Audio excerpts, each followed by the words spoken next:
Buenos días. La palabra de hoy se llama surgirán problemas en la tierra. La evidencia en el mundo que nos rodea nos dice que estamos viviendo en un tiempo descrito en la Biblia como el tiempo del fin. Nuestro mundo avanza rápidamente hacia el punto final. Dios pronto tomará las riendas en sus propias manos.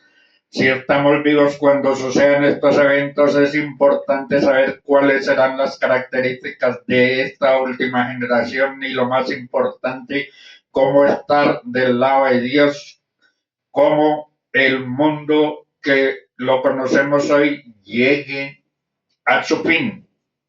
Apocalipsis 22, del 11 al 12 dice, el que es injusto sea injusto todavía, y el que es inmundo sea inmundo todavía, y el que es justo practique la justicia todavía, y el que es santo santifíquese todavía. He aquí yo vengo pronto y mi galardón conmigo para recompensar a cada uno según sea su obra. La lealtad debe elegir antes de la segunda venida.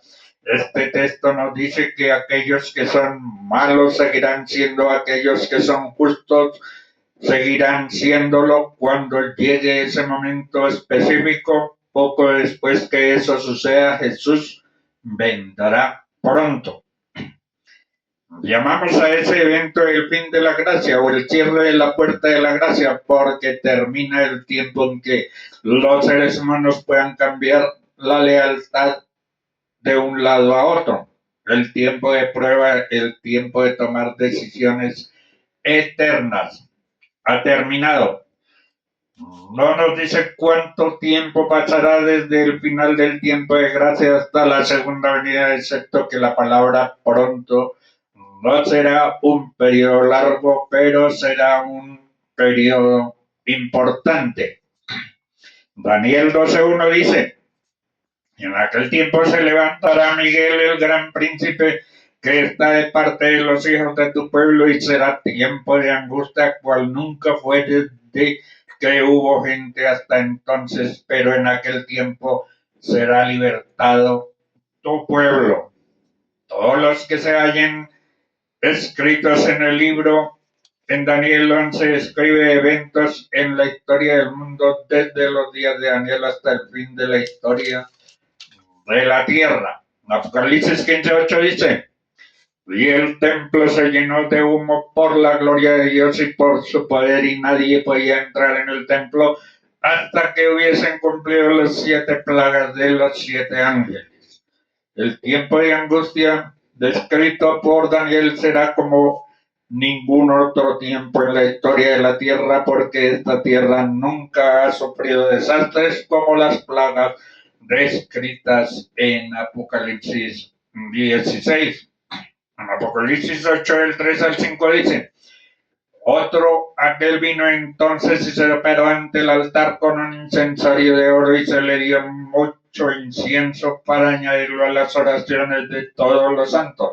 Sobre el altar de oro que estaba delante del trono y de la mano del ángel subió a la presencia de Dios el humo del incienso con las oraciones de los santos y el ángel tomó el incensario y lo llenó del fuego del altar y lo arrojó a la tierra, y hubo truenos, hubo voces y relámpagos y hubo un terremoto.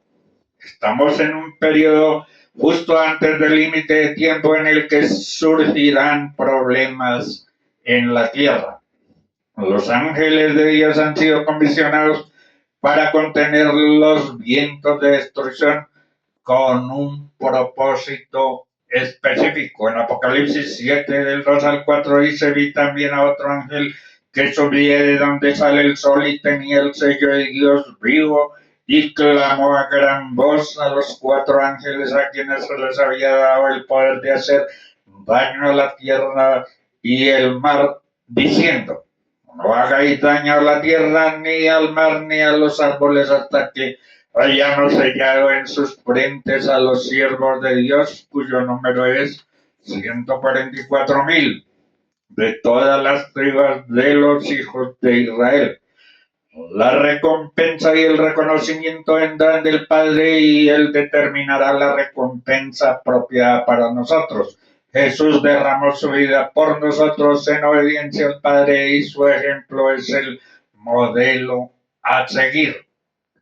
Debemos derramar nuestras vidas por otros en obediencia a Dios. Y después que murió la generación de Josué, se levantó una generación que no conocía a Dios.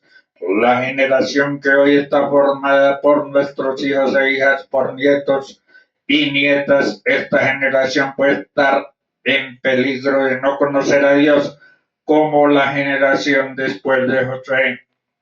En Jeremías 4:22 dice, una persona que no conoce a Dios no puede hacer lo bueno, sino solamente lo malo.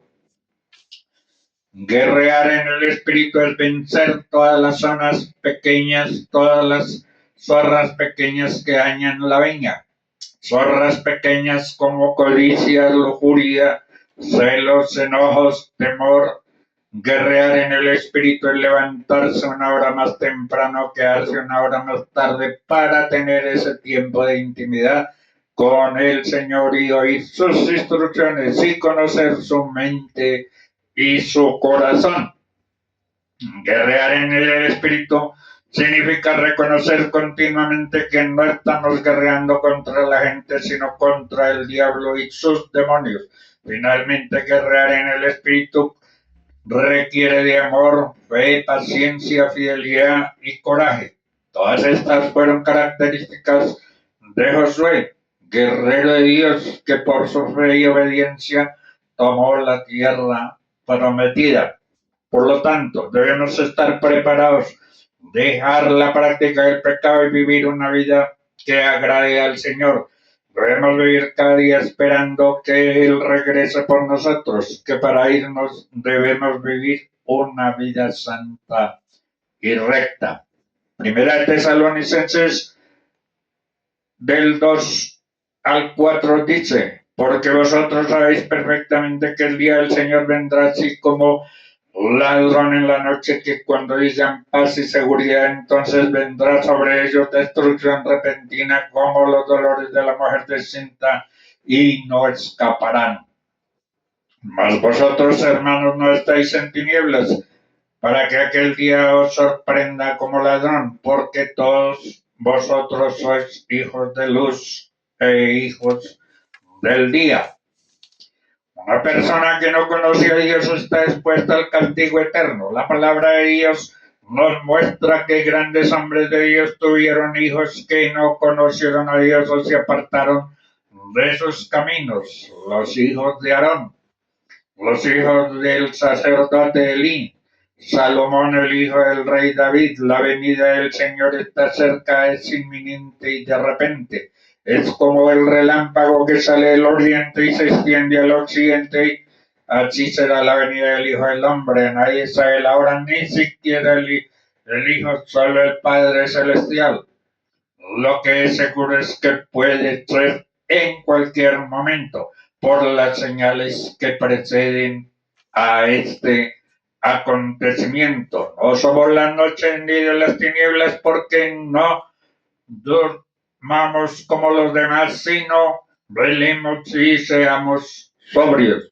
La santidad es separarnos para Dios, es decir, que ya no podemos actuar ni vivir como el mundo lo hace, sino bajo la voluntad de Dios. Santiago 4:4 expresa que quien es amigo del mundo es enemigo de Dios, porque Él nos demanda sometimiento a su voluntad, que nos alejemos del pecado. Humillaos ante Dios y Él los exaltará, porque como un lazo vendrá sobre todos los que habitan sobre la faz de toda la tierra. Velad pues en todo tiempo, orando que seáis tenidos por dignos de escapar de todas estas cosas que vendrán y de estar en pie delante del Hijo del Hombre.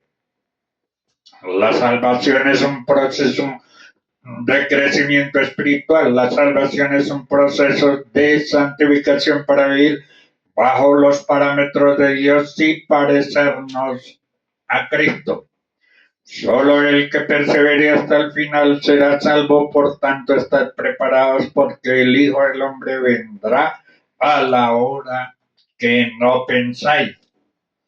La aparición de Dios se refiere a su llegada a la tierra para hacer su obra en persona.